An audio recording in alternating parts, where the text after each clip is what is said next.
नमस्कार, मैं हूं अभिषेक त्यागी। आप देख रहे हैं खेल प्रेमी।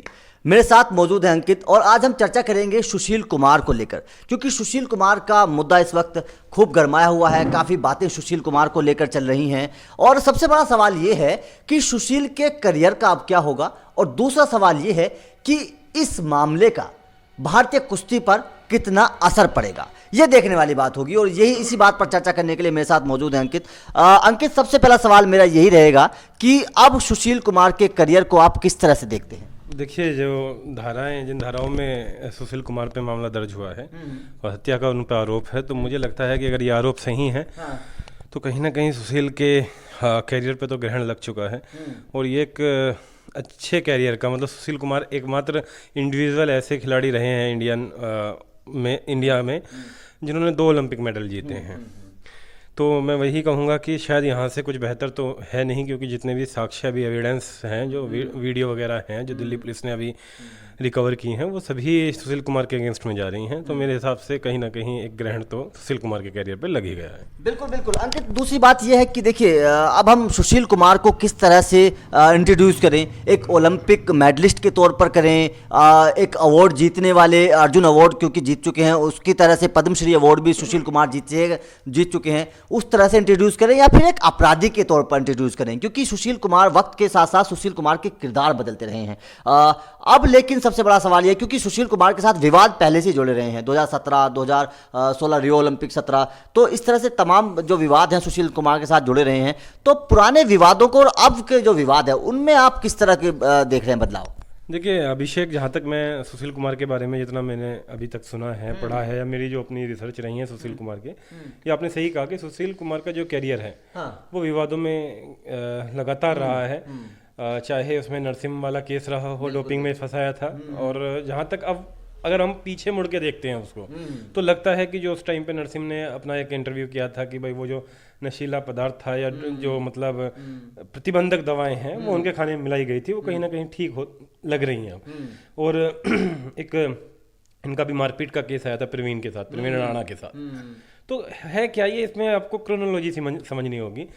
जो पहलवान और जो एक गैंगस्टर टाइप के लोग होते हैं, जिन्हें मतलब कि चाहे आपके इनका जैसे भी एक संबंध आ रहा है काला जठेड़ी गैंग के साथ। जो जठेड़ी एक गांव पड़ता है जो ईस्टर्न पेरिफेरल से जब आप गुड़गांव की तरफ चलेंगे, तो वहाँ के ये रहने वाले हैं, जो कि फिलहाल अभी सुनने में आ रहा है मुंबई से अपना नेटवर्क चलाते हैं।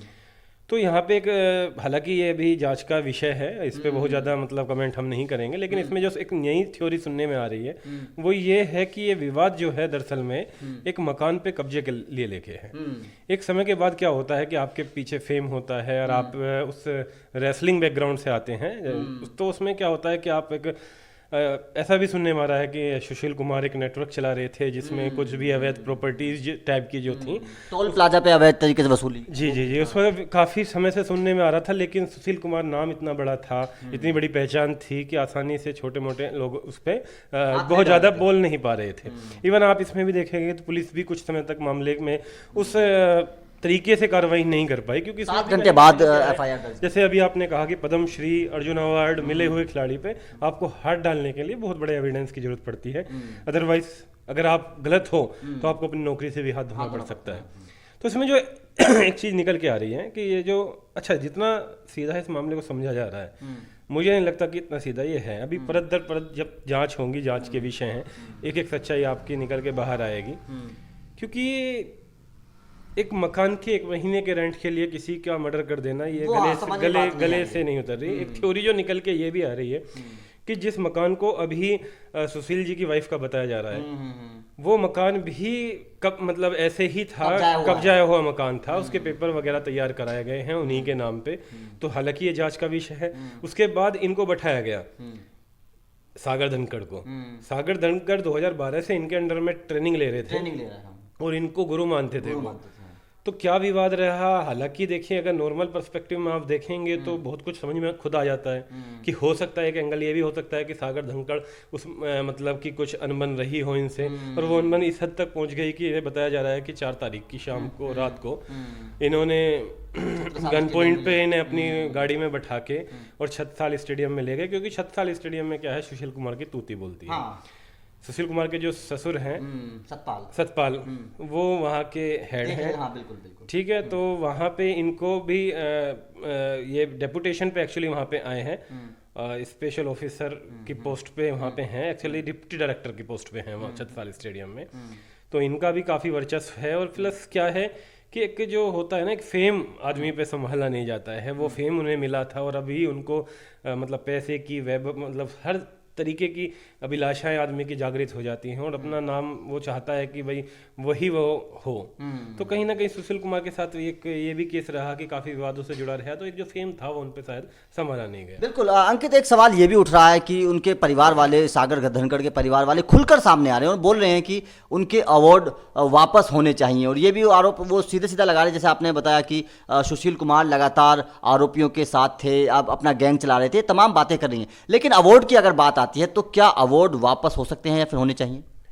देखिए, जहाँ तक मेरा मानना है, जो नियम जो कहते हैं वो यही है कि जो जहाँ तक ओलंपिक मेडल की बात है, तो आप उसमें डोपिंग वगैरह में किसी में फंसते हो तो उसमें प्रोसीजर है कि आपका अवार्ड वापस करके जो सेकंड आया है उसको गोल्ड मेडल दे दिया जाता है, उसी तरीके से मतलब अवार्ड शिफ्ट कर दिए जाते हैं। बट जहाँ तक अवार्ड वापसी का जो मामला है वो होना चाहिए, क्योंकि अवार्ड आपको मिलता है आपकी छवि के लिए, आपको मतलब आप एक रोल मॉडल होते हो।